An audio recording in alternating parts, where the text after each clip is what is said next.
अक़वाम मुत्तहिदा के secretary general Antonio Guterres ने अक़वाम मुत्तहिदा के कई इदारों से दस्तबरदार होने के अमरीकी फैसले पर अफसोस का इजहार किया है।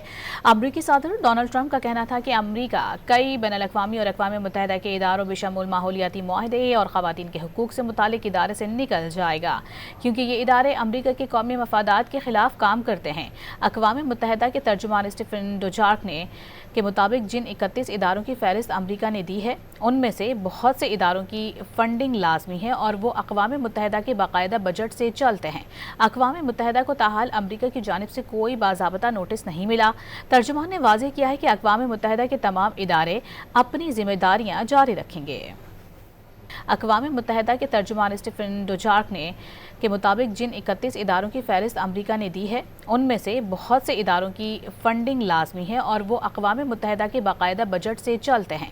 अक़वाम मुत्तहिदा को ताहाल अमरीका की जानिब से कोई बाज़ाबता नोटिस नहीं मिला। तर्जुमान ने वाज़ेह किया है कि अक़वाम मुत्तहिदा के तमाम इदारे अपनी जिम्मेदारियां जारी रखेंगे।